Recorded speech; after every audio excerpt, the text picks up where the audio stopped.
Okay, class 10th, on the second part of our journey of this resource and development, हमने देखा कि अलग अलग क्लासिफिकेशन क्या है रिसोर्सेज का। हमने देखा कि रिसोर्स की डेवलपमेंट के अलग अलग स्टेजेस है।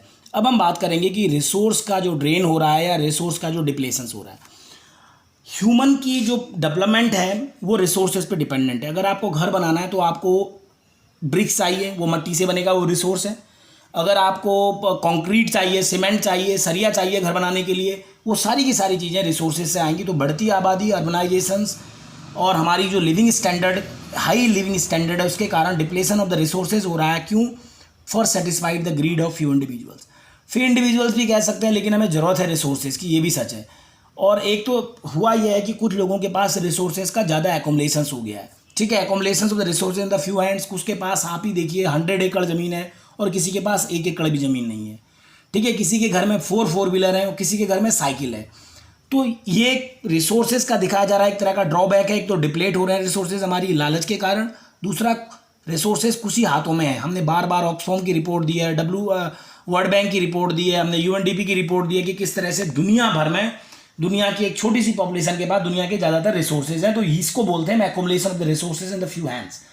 और indiscriminate exploitation of the resources has led to the global ecological crisis. अभी जब हम बात कर रहे थे वर्ल्ड एनवायरनमेंट डे के दिन पे, कोविड भी यही कारण है कि आपने जंगल काट दिए। जंगल काटने से जो जंगल इकोसिस्टम्स में आपके एनिमल या प्लांट रहते थे, उनसे रहने वाले वो आपकी सराउंडिंग में आए और उनके कारण से वायरस आपके पूरे के पूरे प्रोसेस में आया। तो हमने क्या किया, बिना कुछ सोचे समझे इंडिस्क्रिमिनेटेड एक्सप्लॉइटेशन कर रहे हैं रिसोर्सेज का, जिसके अंदर इकोलॉजिकल क्राइसिस आया है। ये सिर्फ अमेजन के जंगल नहीं कटे हैं, आपके उत्तराखंड में भी बड़ी बड़ी रोडें बनाने के लिए जंगल कटे हैं, बड़े बड़े बांध के चक्कर में आपके कटे हैं। इस तरह से आप कार्बन एमिशंस कर रहे हैं, इस तरह से आप गार्बेज इकट्ठा कर रहे हैं। आप खुद नानकता में देख सकते हैं डैम के किनारे या जहाँ जहाँ गार्बेज इकट्ठा किया जा रहा है बढ़ती आबादी के कारण।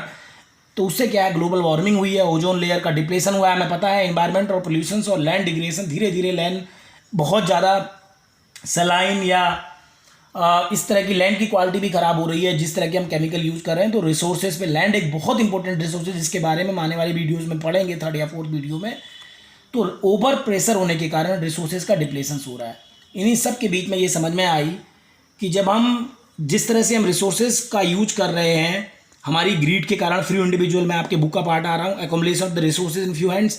ठीक है, आपकी बुक में लिखा है सभी। और जो हम जिस तरह से रिसोर्सेज का यूज कर रहे हैं, इससे हमारी जनरेशन्स के लिए खतरा आ जाएगा। जैसे हम बात करते हैं अर्थ ओवर शूट डेज, हमने बात करी थी कि कितनी जल्दी जो अर्थ हमारी 1 साल के लिए रिसोर्सेज बनाती है वो जुलाई अगस्त के महीने में ही खत्म हो जा रहे हैं और हम माइनस में जा रहे हैं। तो हमारी 2 अर्थ भी हो जाए तब भी हमारे लिए बढ़ती आबादी के लिए रिसोर्सेज पूरा नहीं कर रहे हैं। जब ये समझ में आया 1992 के करीब में कि अब एक नया डेवलपमेंट का कॉन्सेप्ट लाना पड़ेगा। रियो दी जेनेरियो में एक अर्थ समिट होती है 1992 में, और उस समिट में ये माना गया कि हमारी जो रिसोर्सेज डिप्लेट हो रहे हैं उसके लिए क्या किया जाए। तो उसमें कहा गया एक नया कॉन्सेप्ट आया जिसको हम धारणीय विकास बोलते हैं। ऐसा विकास जो सिर्फ और सिर्फ हम तक ना हो बल्कि आने वाली जनरेशन तक भी बचे। ठीक है, अगर हम सारा पानी खत्म कर देंगे तो हमारे बच्चे क्या पिएंगे आने वाले, अगर हम सारी लैंड खराब कर देंगे तो आने वाली जनरेशन क्या करेगी, अगर हम सब जगह कार्बन एमिशन ज़्यादा करेंगे। तो वही है sustainable economical development means development should take place without damaging the environment. यानी एक ऐसा विकास जो हो बिना हमारे एनवायरनमेंट को नुकसान पहुंचाते हुए। And development in the present should not be compromise with the need of the future generations. तो हमारा जो डेवलपमेंट हो फ्यूचर की नीड को ख़राब न करे। ठीक है, जैसे अगर आपसे कहें आपको एक बाउल में पानी दें तो एक शख्स से कहें कि आप दादा हो आप पियो, वो पूरा पी गए, फिर पापा से कहा पियो, जो बचा था वो पी गए, तो बच्चे के लिए नहीं बचेगा। तो यही कह रहा है कि should not compromise the need of the future generation. हमारी भविष्य की जनरेशन को कॉम्प्रोमाइज़ न करना पड़े।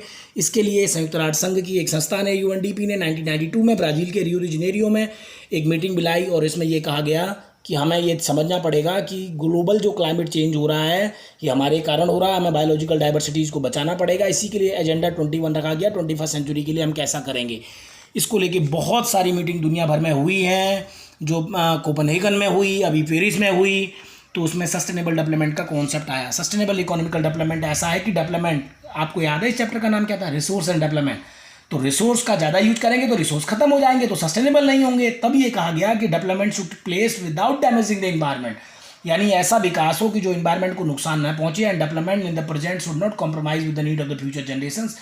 कि जो अभी जो हमारा विकास हो वो हमारी भविष्य की जो उम्मीद, जो भविष्य की ज़रूरतें हैं उन पे कॉम्प्रोमाइज़ ना करें। यानी आप ऐसा विकास करो कि जो भविष्य में भी चले। आप ऐसा विकास न करो कि भविष्य में कुछ भी न बचे। तो ये दिखाया गया है कि कैसे हम पार्टनर कर सकें। इसको हम अगली वाली स्लाइड्स में देखने की कोशिश करेंगे।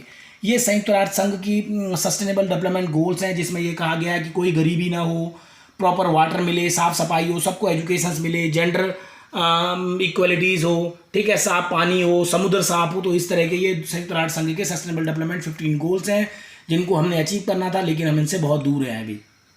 सस्टेनेबल डेवलपमेंट को इस तरह से दिखाया गया था, पीस होना, प्लेनेट के साथ एक अच्छा को रिलेशनशिप होना, लोग आपस में सही से रहे, प्रॉस्पेरिटी भी रहे, पार्टनरशिप भी रहे।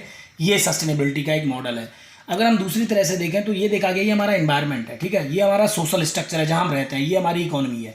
इसके बीच में हमारा इन्वायरमेंटल, हमारा इकोनॉमी और जो हमारी सोसाइटी है उसके बीच में एक अच्छा सा को रिलेशनशिप है। हम अपनी इकोनॉमी डेवलपमेंट के चक्कर में हम अपने इन्वायरमेंट को नुकसान न पहुंचाएं और हमारे समाज में तनाव ना आए, समाज में भी इक्वल डिस्ट्रीब्यूशन हो।